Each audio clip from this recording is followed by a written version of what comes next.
spring is fading away. We've already had temperatures above 100, but there's still, well, let's see. That stem is okay. All of those young greens that we've been able to eat so far are starting to disappear on us. Well, not disappear, but they're growing up into mature plants. So we'll take a few of these mustard leaves and the one stem. Normally we'd just take like the whole growing part, but they're starting to get old and tough now. Let's see. Here's how you tell it's a mustard. Look at those flowers. 4-petaled yellow flower. Sign of mustard. Alright, well, there's a few leaves on this guy. Those will be good.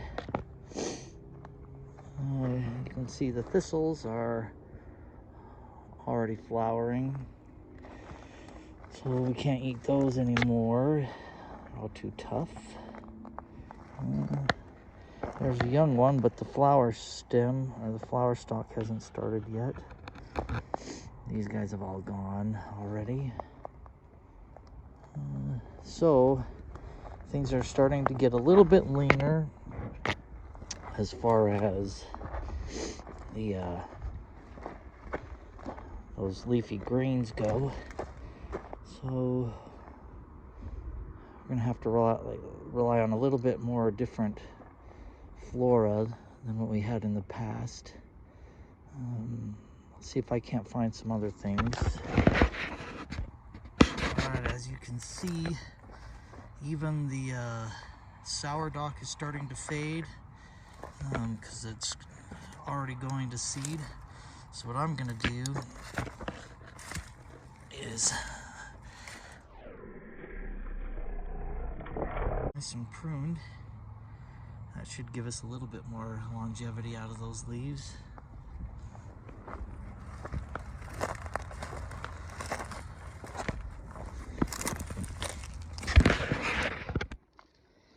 Alright, so the milkweed is in full bloom right now. We are not going to be able to get the young shoots. We're not going to be able to get, those young stems, which are really good, but nor the young leaves, because this is all gone and it's going to be kind of bitter and tough. But these younger flower heads, especially the pink ones, even that one right there, even though that started to bloom, those will still be good. So you can take these and cook those young flowers. A bunch of them right here. You can take those, and those are pretty good. They taste pretty good. I can smell the flowers. The flowers smell really good. You can see everything's trying to get in on that sugar. So am I. I'm going to try to get in on it too. Oh, there's a good one. I'll take that flower head. Yeah, that should be good. Oh, and I was going to show you another cool thing about this. Is last year's stem. You can see that. And there's a few of them here. They're pretty cool plants. Like the whole plant is really useful. So I'm going to take this back to camp and show you another little thing about these guys. Okay, so today we've got our mustard greens. Those will be good. Our sourdock leaves. Those will be good. And our, why can't I remember this thing? Milkweed. Jeez. Why is that? Anyway, we'll have the milkweed flowers. Hopefully those have some sugars built up in them. Kind of sweeten things up a little bit.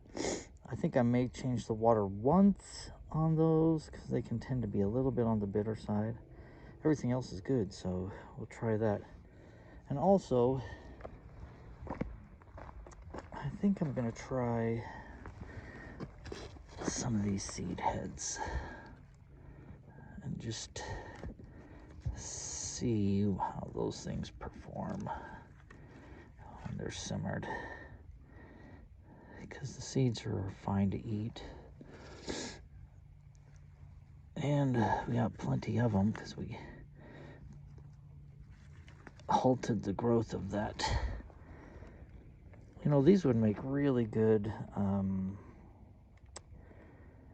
you know, something to wrap any kind of animal that you're pit roasting. Those would be good for that. All right, I'm gonna try these seed heads right there all together and see how that works out. Should be pretty good. I've tried the seed heads before separate, but I've never cooked them in a dish, so I guess we'll see how that goes. I mean, they're pretty good by themselves. As they mature, these will turn into that dark brown kind of papery texture, and the seeds will be tough. Right now they're kind of young and tender, so I think that'll be a pretty good combination right there. Oh, and look at these. The prickly pear are flowering. That's pretty cool.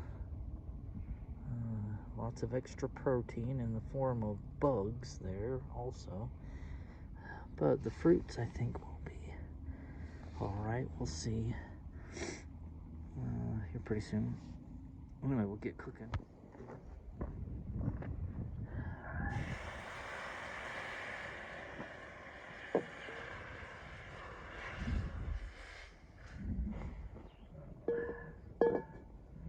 Leftover oils, I think, from a little while ago.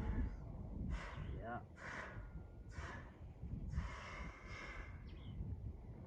Let that simmer up a little bit.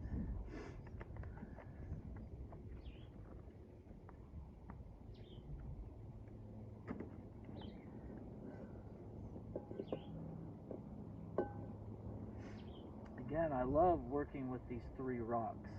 It's just so perfect. I mean, as far as cooking it with the wok goes, because you can just sit there and kind of fine-tune it until it becomes perfectly level. Or if you want to get, you know, start using some of the heat coming off of this side, maybe a little bit stronger, that works too.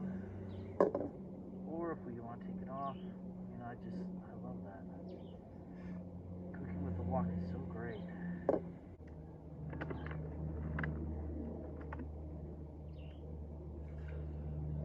And a little cooking water. That's gonna be good. And a little salt, because everything that you eat out in the wilderness should always be cooked with salt. That's a really important nutrient. And go to flowers. Milkweed flowers. Milkweed, milkweed. There we go. Simmer those up a little bit.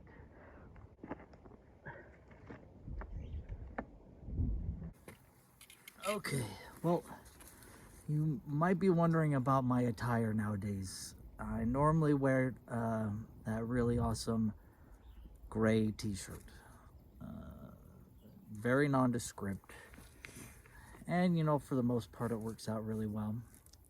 But when it gets really warm, like we've been in the hundreds here the last, almost a couple weeks, that doesn't cut it. So a long sleeve, very loose cotton shirt. If you remember, well, I don't know if you know the saying, but I would teach it to the scouts all the time, and that was cotton kills. That was for our winter campouts. Because cotton will absorb water and it'll hold it, and it will cool your body off, which is something you do not want in a winter conditions kind of camp out, or whatever. So, but that has that has a very positive effect in the summertime. So yeah, very light, loose, light colored. This mustard color is perfect. It reflects the sunlight, and it's like being in the shade all of the time. Same with the hat. The hat is just a nice white cowboy hat, and same thing. It'll reflect heat anytime you're limiting the direct sunlight to your skin. The less it's going to heat up. So anyway, that's the purpose with this nice, awesome shirt. I've had it for boy, probably 10, 15 years. Works great. It has little holes burnt in it, from fire and that kind of thing. And I got this as a hand-me-down from my grandfather, Pops. And so who knows how old this shirt is. Probably, oh boy, it could be 40 years old. It could be pretty old. But great shirt. I think it's a Pot & Collie blend. I don't know what brand it is. I don't know if it has the tag on it anymore. I was going to show you, this is the milkweed plant. This is last year's growth. I was going to show you something pretty cool about this plant. And like if you just bust up the stalk. I'm going to get rid of this end here.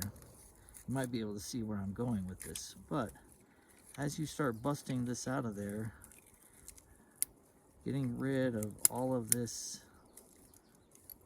I'm not sure what it would be called. I guess it's part of the stalk.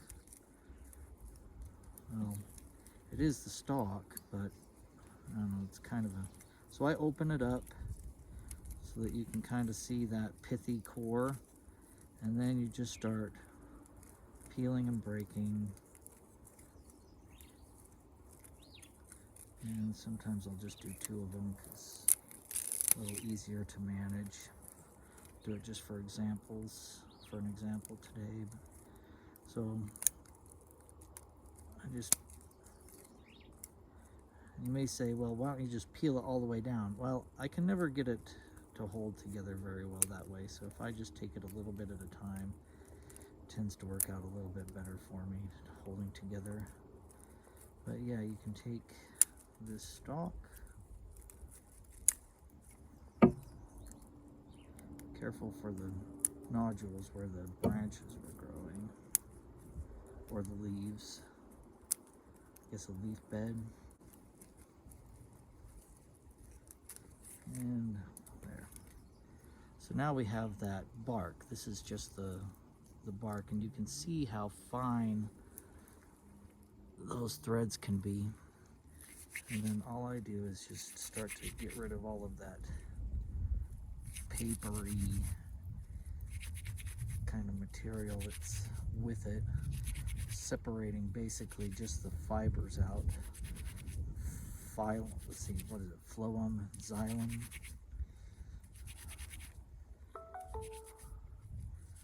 Just keep working that out. Now, as you work that out, you start to get, normally I'll reduce that just a little bit more, get rid of all that papery. I'm just kind of showing you as an example. But you can take that now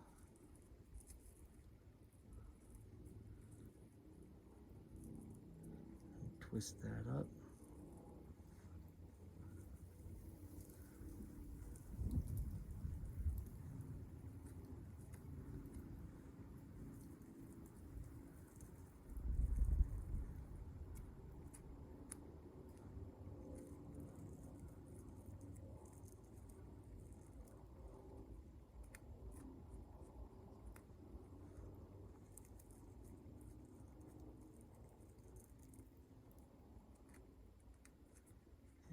and you end up with a rope just like that right there.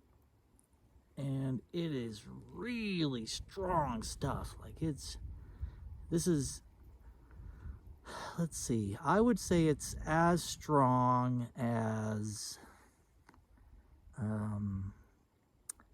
stinging nettle fibers. Those are pretty strong. Those are a little bit softer than this. The stinging nettle, the dog bane, I think the dog bane is probably a little bit stronger, but you can see that weaves up really tight and it's really strong. I don't know that I could break it. Maybe with a long piece I could. But anyway, really cool little fact about stinging or milkweed. And then one other thing that I discovered today, well, I didn't discover it just today, so I don't know really what this is. At first, I thought this was like a fungus, but as I've been kind of goofing around with it lately, I've discovered something unique about it. And it's kind of got those really light, fine fibers coming off, but let's see if I can get one of those to come off. Okay, so you can already see that I've been monkeying around with it, but inside, I believe, is like a little bug. And that little bug produces a very red stain, like a very red coloring. Really cool. I don't know what it is, but I think it's a bug. But look at that color. That's a stain. Like, that's not coming out. That's really cool stuff. I don't know what it is. Some little bug, I guess. But anyway, really cool. I'm sure we could figure out something to do with that. Let's check on it. Okay.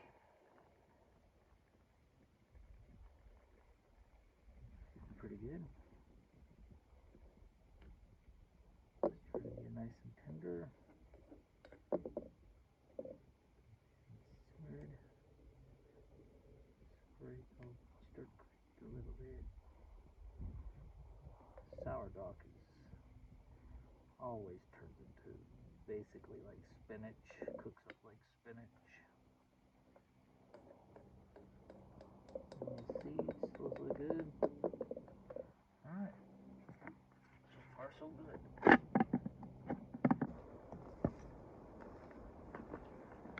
I think we're about ready. Let's have a look. Oh yeah.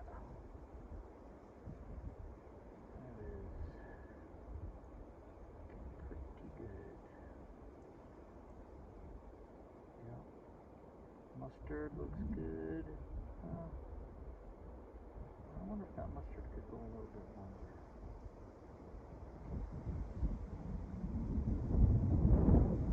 Flower heads look good. Seeds look good. Sourdough, I'm sure, is ready. That's always good. That cooks really fast. I think that mustard could go a little bit longer.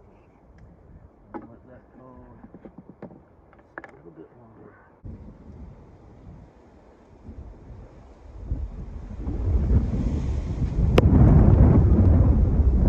Wind. Let's check on it now. Let's have a look. Oh yeah. The wind's starting to pick up though.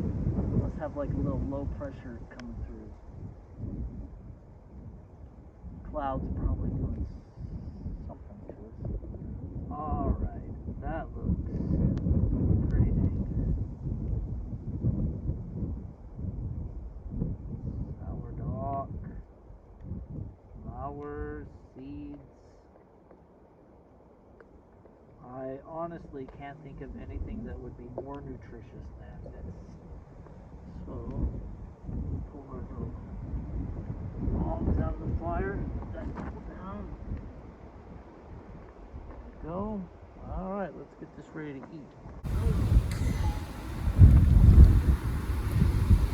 I hope you can hear because that wind is really picking up.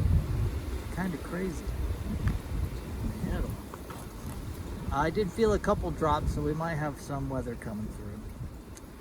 All right, so everything kind of has the seeds mixed in with it, but I've got the mustard greens.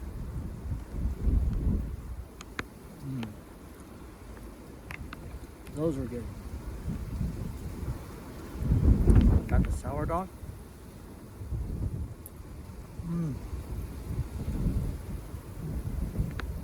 That is so good.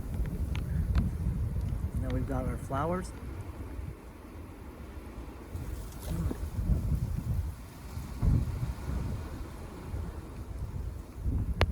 Those are really good.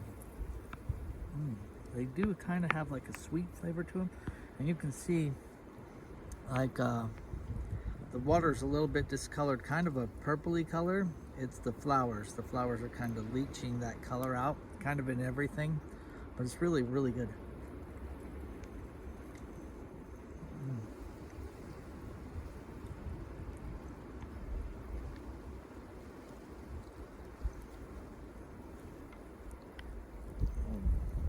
Try to mix everything.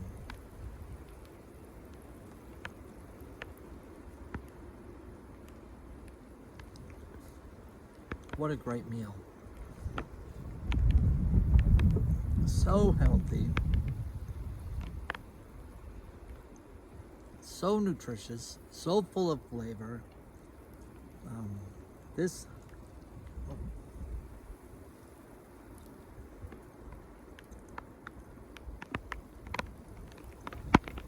If someone were a chef could turn this into something like really amazing. Like a chef could take like these flavors and make them really good. But as they are right now, they're really tasty.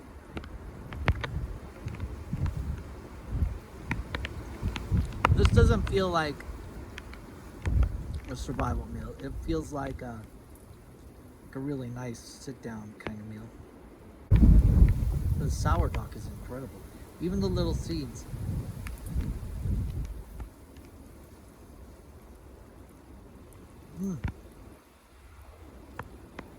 So good. We're late spring, so it's getting harder and harder to find like the really good leafy greens. It's going to be tougher and tougher to find those. Yeah, it's starting to rain pretty good. Well, it's sprinkled pretty good. Anyways, tough to find those kind of things. So your diet has to change a little bit for summertime. Summertime gets a little bit tough. We'll probably want to switch to animals as the primary source here in the next little while.